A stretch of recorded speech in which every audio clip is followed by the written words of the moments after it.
Gwahoddiad am y heddiw, Tom Johnstone ydw i, dwi'n gweithio mewn Tirweddau Cymru. So, my name is Tom Johnstone. I work for the Landscapes Wales, which is the partnership of the 3 national parks and the 5 AOMBs across Wales, now National Landscapes. And yeah, I'm really privileged to be asked to come and speak here today, especially in my hometown. And it's a little bit surreal coming into Venue Cymru, not coming to a gig or to a film showing or theatre. Before I kick off, I just wanted to do a thank you to the event organisers who have done a fantastic job of getting us all here today, and greatly appreciate making everything happen in the background with us not answering emails as swiftly as we should have done. And the tech crew figuring out all of this stuff to make it work, and the caterers for looking after us. So big thank you to everyone. We're going to hear from some incredible people who are working on some great projects across North Wales later on. But before we kick off, just to make sure that everybody's awake out there, I'd ask for a little bit of audience participation. So would you, if you're happy to, stand or raise your hand and have a little bit of a look around. One of the huge values in coming together like this is to build new connections and get to meet people who are working on similar issues. And collectively, our impact gets amplified, so we can do more collectively. So have a little bit of a look around the room, and anybody else who's got their hand up or has stood up for any of these might be somebody that you want to grab in the break for a chat over a coffee. So let's start with an easy one. I reckon we'll get a few responses to this. Either put your hand up or stand up if you work for an NGO. Okay. Have a look around. Any faces you don't recognise, grab them in the coffee break. What about project officers? So people working on project delivery. There we go, there's a few more hands there. No one's keen on the standing up bit, are they? Right, students. We've got any students in the room? We've got loads of students in the room and some standing up. Brilliant. That's the youth doing the active bit for us. Thank you very much. Have we got any landowners or farmers in the room? Yeah, we've got a couple. Very good. Thank you very much. And have we got anyone who would describe themselves as a community, maybe community activist or a community organiser, doing stuff at the grassroots? Yeah. Again, a good show of hands. So we've got a really nice diverse mix of people in the room. And as I said, one of the real benefits of coming together like this is to meet new people and to build our network. So with that in mind, I would ask that we're all generous with our knowledge today, active in our listening, and compassionate when answering questions to each other. So let's please talk and learn from each other. A little bit on the, I guess, why they asked me to come up here and do the warm-up. Many of you in the room will know me and know some of or all of my background, but for those who don't, I thought I'd just give a little bit of an introduction really to my slightly strange and mixed up, varied perspective on water. So professionally, I spent 15, 16 years working as an outdoor educator all over North East Wales. Spent a little bit of time out in the Middle East. And in that time, I spent an awful lot of time getting wet, either from water landing on my head or by being in water, feeling the physical strength of the water pushing us around in the seas or in the rivers, and very viscerally feeling the impact of poor water quality with a not very happy gut after being in the river or in the sea. And that time outdoors, having water immersion, really built a deep connection for me with the natural world. And I would imagine that many of you in this room have a very similar, very deep connection with the natural world. And I would imagine that almost always comes from spending time in the outdoors. Now, that gave me some incredible opportunities and interactions, chance interactions with whales and dolphins and seals and all sorts of other wildlife.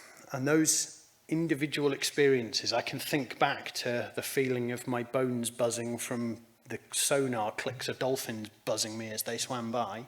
And it's those standout memories and experiences that really drove me to be active in doing everything I can to protect the natural world, and much of that is around water.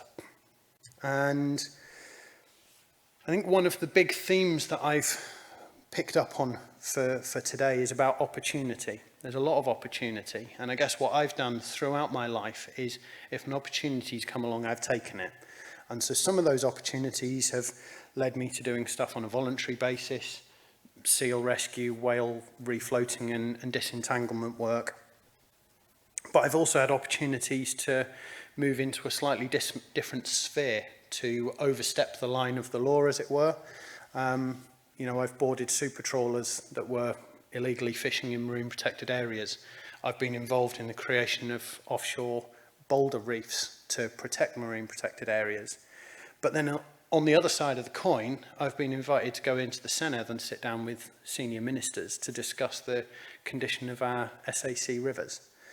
And it's really that seizing of opportunity, I think, that has led me to where I am today. So, as I said, now I'm working on the nutrient side of things with the SAC rivers, with that national and strategic focus. So I'm very lucky.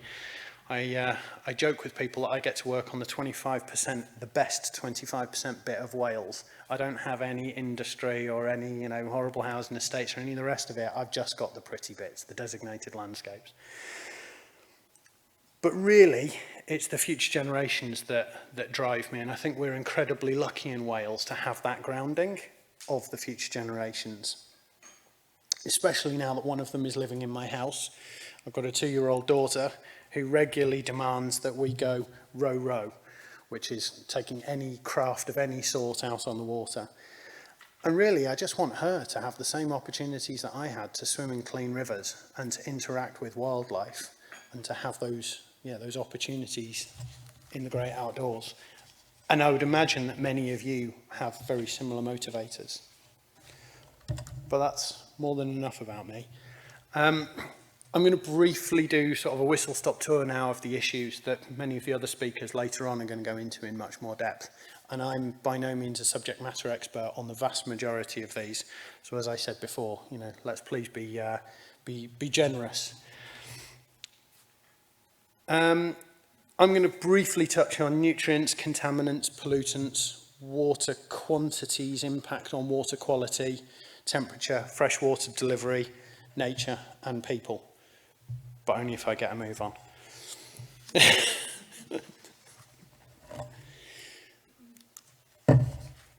So nutrients is the big headline one at the moment, isn't it? It seems to be constantly in the media. It's the one that everybody seems to know about. It's an issue that is incredibly polarised and oversimplified, in my view, by the media. The main nutrient at the moment of most guilt is phosphorus or phosphates. Causes eutrophication, algal blooms, really cripples the health and the biodiversity of our freshwater systems. If you believed the mainstream media, it would all be down to Dod Cymru, some of whom are in the room very bravely, you know, dumping raw sewage into the rivers. It's just simply not that simple, is it? For anyone who knows the phosphates issue in any more depth, it's not a one issue, one solution type topic. There's multiple sources. So farming, especially industrialised farming, contributes. Water companies do doubtlessly contribute. But so do highways, the contaminants that are washed off our roads, the domestic contributors, you know, the products that we choose to buy and flush down our sink. If you've got a private septic tank, down in the Usk catchment, 13% of the phosphate load of the river is attributed to private septic tanks that are inadequately maintained. Now, that doesn't give the farmers or the water companies a get-out-of-jail-free card and going, oh, it's all the private septic tanks. But what I'm trying to do here is blow this open and go, there's many issues, and if there's many issues, then there's many solutions. And with those many solutions really comes our opportunity individually and professionally to take action on some of those. I do have a little bit of an issue with the approach with phosphates at the moment. There's been a review of permits done or being done. under very clear instruction from Welsh Government, and that is because phosphates at the moment are just completely blocking housing development in certainly all of the SAC catchments. Now, whether we should be focusing on the river health, or whether we should be focusing on housing, or whether we should be somewhere in between, that's one that we need to discuss and debate in our own time, or in our work time. But ultimately, where I come back to with nutrients is that I think we all need to own our own shit, and I think we need to stop finger pointing so much. I think the issue as a whole is utterly crippled with finger pointing and oversimplification and blame gaming. And actually, if we all owned our little bit of it and did what we could, then we would be heading in the right direction. Contaminants. Now, contaminants and pollutants could probably be grouped together. Contaminants are something that is in the watercourse that shouldn't be, or in a volume that shouldn't be, whereas a pollutant is something that's in the watercourse and is causing adverse impact to wildlife. So arguably, anything that shouldn't be there, any contaminant, when it gets to a high enough level, is going to be a pollutant. But I've split them out. So contaminants here, I'm talking about things like pharmaceuticals, personal care products, prescription and non-prescription medications, heavy metals, sediments, soot, particulates, those sorts of things. And if we think about the full life cycle of all of those, there are ways that we can personally intervene on some of them. So we can think about the products that we buy. We can think about, if we are given a prescription medication, taking the full cycle of it, and if there's anything left over, disposing of it at the pharmacy instead of chucking it down the sink. Thinking about the products that we're buying, buying phosphate-free products. They're all very, very small pieces of the puzzle, but they are things that we can individually do. Whether we like it or not, the 20-mile-an-hour rollout across Wales will undoubtedly reduce the amount of tyre, rubber, brake, soot and particulates that are on the surface of our roads across the country. And if it's not on the surface of the roads, then it's not going to get washed off and into the rivers again. So there's also stuff that we can do at that higher level, lobbying and things that we can do in our professional roles. A huge one for me as well is, it's really of the moment with the news and all of the focus on SFS at the moment. But if we were to focus more of our support and funding onto nature-friendly farming practices, support those farmers who are farming in a way that protects the land and produces high-quality, high-nutrient foods, then that would have a massive impact across the country on our rivers. Pollutants, well, I don't need to talk about plastics, do I? They're found everywhere at every level, and they've been in the media for ages. We know all about them. I do just want to very briefly touch on, though, again, this sense of opportunity for us to take action on it. There's a few organisations who are doing incredible work, and this is, again, across that full spectrum. So there's an organisation called One Global Ocean who are leading litter picks and then chipping the plastic and printing little flower pots for kids to take home with them. And, a real nice full cycle process there being done at a very local level. Trash-free Trails have been doing some great work linking together single-use pollution, single-use plastics, through to nature connectedness and purposeful adventure. And then at the other end of the scale, we've had some huge changes in Wales over the last year or two with the introduction of the Environmental Protection Act, banning polystyrene food containers, and the suggestion that there's going to be a ban of single-use vapes. That is much needed, but it's probably not in itself enough. With pollutants, one of the examples that I'm going to put out there is PCBs. So if anyone who doesn't know about PCBs, they were used as a flame retardant in many other industrial processes. Thankfully, they've now been banned, but they're just one example of a pollutant in the natural environment that bioaccumulates. So it gets worse as you go up the food chain. They're probably the cause of the impending extinction of the UK's last resident orca population. We're down to, at best, 8 individuals left, probably only 2. they haven't reproduced in over 27 years, and the last one of the resident pod that was sampled after death was found to be the most PCB contaminated individual ever tested. And what PCBs do when they bioaccumulate up into those top predators is they cause sort of terminal cognitive diseases and abortion of fetuses. So they literally stop the species from being able to procreate. Now, PCBs are one of the worst ones. You know, PCBs and DDT, they're certainly up there, aren't they? We all know about them. Many of the other pollutants and many of the other chemicals we're putting out into the environment are nowhere near as bad. But does that mean that we should be putting them out there? Or should we start to be having a slightly more cautious approach to the stuff we put out into the water?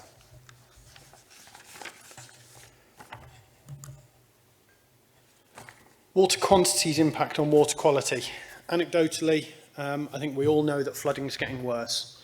When we look at the data, the Met Office predicts that between now and 2080, we're going to see a very, very small rise in annual rainfall. So the amount of water that lands is predicted to go up or down by 2%. Well, I don't know about you, but living in Wales, I don't think I'm going to notice a 2% up or down change in rainfall. It's still going to be bloody wet and soggy, isn't it? What they are saying, though, is that the delivery of that rainfall is going to shift pretty radically. So the number of flash flood events, which you'll have to go and look at what their metric is. I think it's 50 millimetres over 3 hours or something like that. But they have a very clear set line for when they determine something is a flash flood event. The number of those flash flood events are expected to double between now and 2080. So if you think about that, we've got no more water annually, but it's going to arrive in twice as many flash flood events. Well, that must mean that the periods between flash flood events are going to be drier. And we're starting to anecdotally see that, aren't we? We're having very heavy downpours followed by prolonged periods that are dry. Why is that an issue? Well, when those flash flood events come, they come with more power, more erosion, more ability to mobilise and move nutrients off the land. They have a much worse impact on habitats and humans. You know, a little bit of rain constantly over a week might spoil our fun, but a lot of rain arriving in a couple of hours comes into your kitchen, and I'd rather have my fun spoiled than my kitchen spoiled. The good news is that many of the nature-based solutions that people in this room are working on, they benefit when it's flooding, but they also benefit in those prolonged dry periods in between. So it's about slowing the flow, roughening the surface, keeping the water on the land for longer.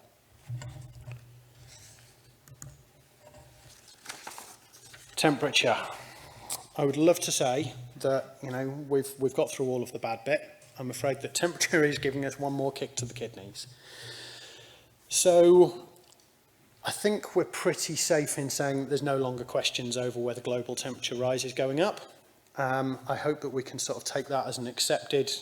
That's certainly the trend we've seen over the last few years, and when you speak to most climate scientists, they're expecting that trend to continue. There is a question over the potential impact of the AMOC or the Gulf Stream slowing down or shutting down, but I'm going to sort of put that to one side. If you know what I'm talking about, then you know what I'm talking about. If you don't, it is worth going and doing a bit of reading about. Professor Penny Holliday from the National Oceanographic Centre said, if my neighbour asked me if I should worry about heat waves or AMOC collapse, I'd say worry about temperatures. We know that is already happening and will get worse. In combination with what we were just talking about with that less rainfall or less consistent rainfall, if we're seeing hotter temperatures, then we've got higher evapotranspiration. We've got more water being lifted off the land and out of watercourses through evaporation. And those higher temperatures mean that plants, animals, humans and industry all need more water, which means that there's an increased demand on abstraction out of rivers and out of aquifers. So there's a further compounding issue here. We've got lots of nutrients and contaminants in the watercourses. We've got not as much water there consistently. Contaminants and pollutants that are sitting on the land are getting washed in pulses because these big downpours are coming. And then water companies and farmers and industry need that water, so they're further abstracting or taking out of groundwater. And we've already seen elsewhere in the world that abstraction from groundwater can lead to saltwater inundation. Once you get a brackish aquifer, then you're really in trouble.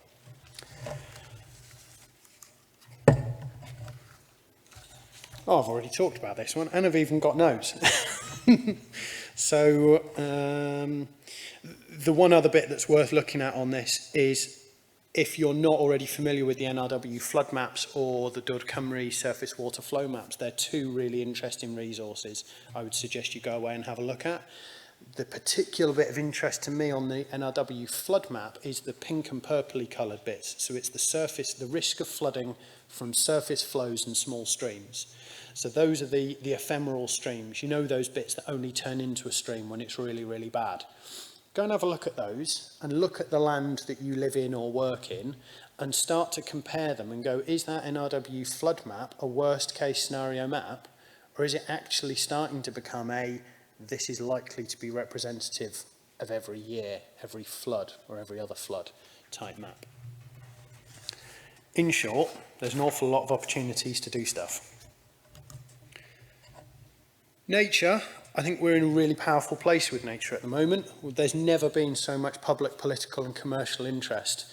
You know, we really have a strong mandate at the moment with the biodiversity deep dive that's happened in Wales, with so much of the agenda being focused around nature. We have the mandate that we need for taking serious action at scale and at pace to try and help reverse nature's decline. I touched on the orca before. Dolphins are getting hammered, dolphins and porpoises are getting hammered on multiple levels. If you've got no idea about that, just Google Toxoplasma gondii. I suggest you do that after lunch. We all know about plastics in seabirds and many other species. The water temperature impacts on salmon. Peter can probably talk far more informed than me on this, but I was speaking to someone who said the electrofishing salmon sampling that they did last summer, they found single figures of salmon in a river. That means less than 10. You know, salmon are right on the brink of extinction in Wales, and water temperature is just another compounding factor.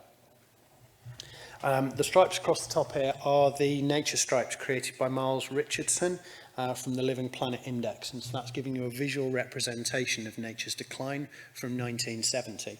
I think it's a really nice, real simple visualization. The one big bit that's missing behind this, though, and in much of the nature discussion at the moment, is that all of these declines are talked about from 1970. Well, I know many of you in the room don't remember 1970, but there's one or two in the room who do. It wasn't that long ago, and there was a huge amount of decline happened before 1970. So it's a bit of the picture, and a very helpful bit, but it's not the full picture. And what about people? Well, we are in an absolute mental health epidemic at the moment. We have got cripplingly high levels of suicide, loneliness, community, you know, that sense of community just seems to be collapsing or diminishing everywhere. That very social foundation that makes us a civilization rather than just a collection of Homo sapiens. And there's some really good evidence now showing the connection between interaction in green and blue spaces and improvements in mental health and well-being and our connection with each other. Dr. Miles Richardson has done some incredible work on Nature Connection. If that's a new name to you, then I would strongly suggest it. He's worth an hour of your time Googling. I mentioned Trash Free Trails before. They've got this concept of purposeful adventure, which I think is really, really helpful to us, especially those of us who work with sort of a sustainable tourism side. Surfers Against Sewage have been working for many years trying to make sure that when people are going out into those blue spaces to try and improve their physical and mental health, they don't literally get sick from the quality of the water that they're going into. You know, and we hear about green prescribing, and I'm looking around the room, many of the familiar faces here I know are people who spend a lot of time out in the outdoors, so I'm sort of preaching this converted here. If anybody here doesn't know what I'm talking about, then there's two books that I would really, really support going and getting hold of. One is called Reconnection, Fixing Our Broken Relationship with Nature. That's by Dr. Miles Richardson. The other one is Wild Service by Nick Hayes and John Moses, and it's coming out in April. And as I said, opportunity was the real theme that came to me as I sort of thought about today. And I think that we all have different opportunities. And for me, it's about playing to our strengths and taking the opportunities when they come along. So for some of us, action on improving water quality and quantity is going to happen in the boardroom. Others are much more inclined to go and take to the streets. Some of us want to only work within the legal side of action. Some of us are quite happy to overstep that line. There's a toolbox here, and it's not about some actions being right and some actions being wrong. We are facing epidemics. You know, nature is collapsing around us. Water quality is declining. You go and read the NRW reports on water quality across Wales, then there's very few places that are getting, you know, this river's in good condition. So there are many, many opportunities. And what I would ask is that you look at the opportunities available to you and the ones that you're happy to take, and you decide which of those you're going to take action on. They might be your purchasing power. It might be lobbying or voting. It might be your professional capacity. It might be activism. Ultimately, though, I think at some point there's going to be a judgment on us all. And I expected this judgment to be much further ahead. You know, I expected it to be at the end of my career when people really started to look at me and ask what I was doing. But I think some of the younger faces in the room here give us that real physical representation of that questioning, you know, and we must all see it in the media with the rise of things like Extinction Rebellion and the Students for Climate movement. You know, the younger generations are already asking that question of why did you let this damage happen on your watch and what did you do about it? And so there's a beautiful quote, or I think it's a beautiful quote that I'm going to finish on. And when that judgment comes on me, I hope that this is the answer that comes of it. And I'm offering it up just for yourselves to sort of ask that same question and reflection.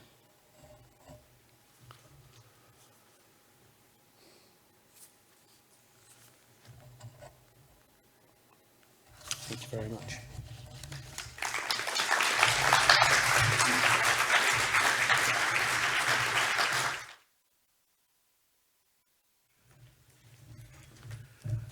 Well, thank you, Tom, for a tremendous opening session. We've set the perspective of the day and also some of the challenges that we face. Right, our next speaker is Peter Powell, who is the Chief Executive of the Welsh Dee River Trust. Peter is an ecologist and has previously worked for the Severn Rivers Trent and Y Usk Foundations. His presentation today will focus on phosphorus in the River Dee. Peter.